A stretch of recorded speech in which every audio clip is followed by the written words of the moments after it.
Hello everyone and welcome to another video. Now this is a Lenovo G575 laptop I bought from eBay. It's a fine example of a cheap everyday PC that will offer suitable performance with no added thrills. Nothing wrong with that if you're a home user who likes to type up a Word document every now and then. This laptop cost me £49.99, just under 70 American USD. Not bad for a refurbished unit, although it was advertised as a cheap gaming laptop, and furthermore, one in very good condition. Both of which, well, it isn't. But you do get an AMD E300 APU with onboard HD 6310 graphics, as well as a healthy 6 gigs of RAM, and I've always spoken quite fondly of AMD's APUs. So how good is this one? After all, you can still buy laptops with similar processors inside, but should you opt for something like this? And how well does this one perform, not just in everyday usage, but with a few games as well? Let's find out. For the first test, I tested its everyday browsing capabilities.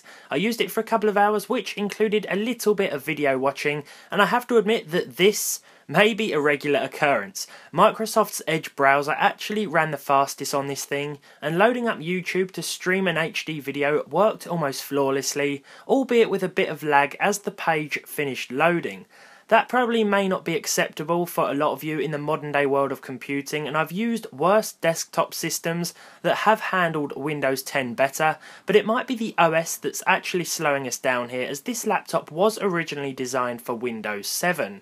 With that said, firing up Cinebench should give us an idea of this CPU's raw power. As a quick side note, this laptop was sent to me completely full of its old owner's information and files, despite being advertised as a fully refurbished system with a fresh install, which I did before testing. After I'd finished reading every Harry Potter book in the series, Cinebench finally loaded up, and so we began a multi-core test. This took quite some time, but when finished, the laptop scored a grand total of 39. That seemed a little low, and to put it into perspective, I ran the same test with a Pentium 4 524 and scored 41. The low clock speed of this APU at 1.3 GHz probably doesn't help. With that established, it was time to test the purpose in which this laptop was advertised, a budget gaming solution. I have to say, for the money I can't complain. Sure, the condition is pretty bad, but finding any sort of modern laptop for £100 or dollars or less can sometimes be challenging, and the original Far Cry, with the lowest settings at the laptop's native 1366x768 res, and we managed to stay above 30 frames per second. Stardew Valley next, a great game for low-end hardware and one that ran with at least 50 FPS most of the time. In fact, it's stuck at an almost solid 60, which is still surprising, but this APU is definitely capable of running a few older titles. Minecraft is where we saw a slight struggle though, because 20 FPS seemed like the average, with the hardware not willing to give us any more performance.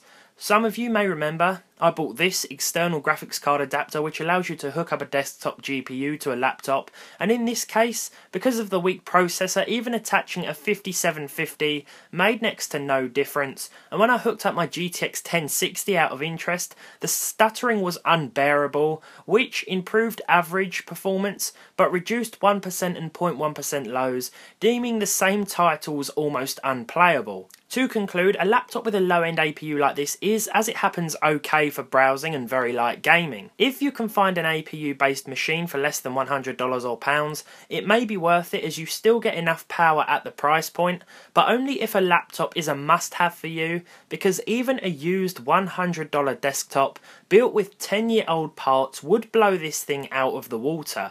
So guys, there we have it. I hope you've enjoyed today's find on eBay.